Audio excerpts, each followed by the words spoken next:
Okay, today I am playing with exploring the possibilities, and there are probably a lot more than I'm discovering.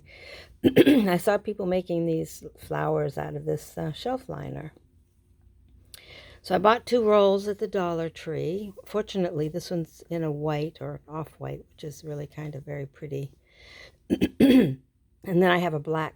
It also came in black, which actually was going to be very interesting. No, I don't want to make those great big flowers that they've been making.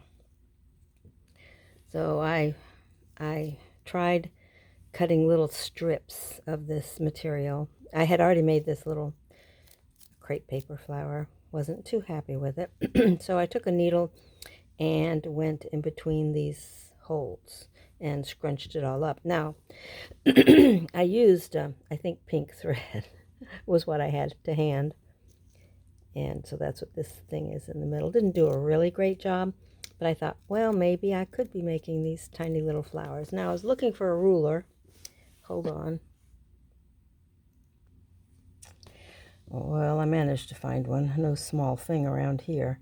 So in the part that's the shelf liner is probably a 1/2 inch on this flower. The whole flower is with the is less than an inch, maybe a little over 3/4, 7/8 maybe. So I'm looking for things that I can use in journals. So this thought crossed my mind that I also would like to have it in different colors. So I took a strip of it and and colored it. What did I color it with? Well, of course, my favorite Inktense colors. All I did was dip a brush in a little bit of water, grabbed a little bit of color, and colored it. Now, this really has potential. I think these strips will make great decorations. I like the fact that they're variegated. And they would look really pretty, adding textural dimension in whatever color you want. This green is sort of like a tealish, bluish green, and I wanted a pretty much true green. So I cut another strip. This is going to last a long time because I'm going to just cut these small little strips off. And I have this strip down here. And I'm just going to show you how I colored it. So it's pretty nice. It will glue down and it makes a great accent. It's textural and just has all kinds of potential. So here I have just an old brush. I put some gloves on because I'm always getting my hands dirty and having to stop to clean them. So what I'm going to do is I put rubber gloves, these gloves on. All right, so I'm going to lift some color off this block. And there I go. It's just that simple. I probably could run this wet block down the piece, but with a brush, I managed to get it in the nooks and crannies, which will make a great texture. So I've got a little bit of water off here to the side. Pick up some color off of the block and color. And the more ink I get, I'm going to try rubbing it because that might even work better. Let me try it. Now that it's wet, I could get quite intense color, as you can see. Woohoo! This does work better. Just wet a little bit of it. I have a little puddle of water over here. And just run it along. Be a lot easier. Maybe just try that. See, I knew I'd get messy.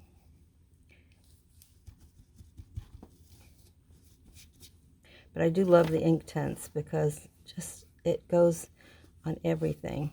I'm going to move this one out of the way. because I wanted this really spring green, or it's actually not spring green, it's like true green. I don't know what color it's called. It probably has a number. I have them when I bought them set a long time ago, but I'm not sure I always put them back in the right places, so I hesitate. Anyway, I have the 72 set, so yeah, this will work great. All I have to do is take these blocks and add a little bit of water to them. It doesn't take much. I'm using this little tiny puddle of water over here,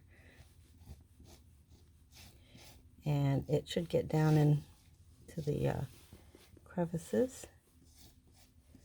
Maybe easier than the brush. So, but you will hardly recognize this being a shelf liner when you color them like this and you use them as trims or accents on your projects.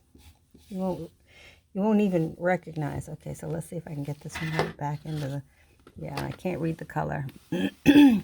What is the color number? I don't know. Something like, oh well, I really can't remember.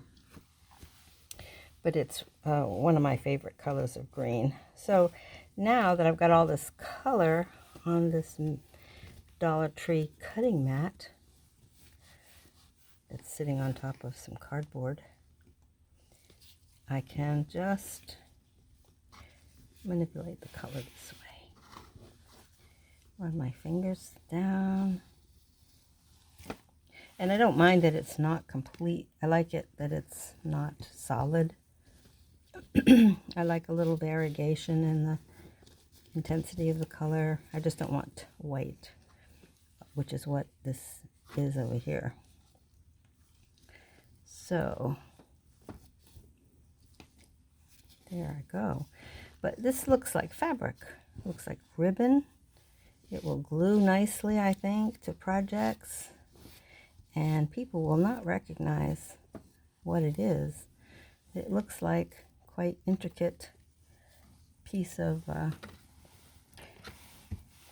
lace. I think maybe I'm going to just use this puddle down here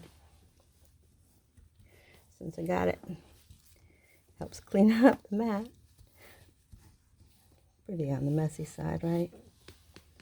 Let me see if I can get back a little bit. So I'm looking through the camera, which is hanging around my neck. You won't believe that. But I'm not a professional at anything, actually. But I do so love experimenting and trying different things. And like I said, my favorite products, one of my go-to coloring method, I should just throw out all my others inks. I should just get rid of them all. I tried using a distressed ink, but this is just my favorite because it colors everything, and nicely too, and it lasts. So here I have a beautiful trim that could be glued down on various things. When it dries, it won't take very long, just minutes. And you can use it as edge trimming on things that you don't like the edge of. It looks like it's been crocheted, doesn't it? It looks like fancy crocheted lace. Because you can color it in different colors, it will fool the eye. People will not know that this is shelf liner. So here's the first one I did in a tealy green, bluish green, and then the other one. So virtually I could have these little suckers in any color I want. And I do have a black roll, which of course I won't have to color at all. But I think it has great potential. And today's experiment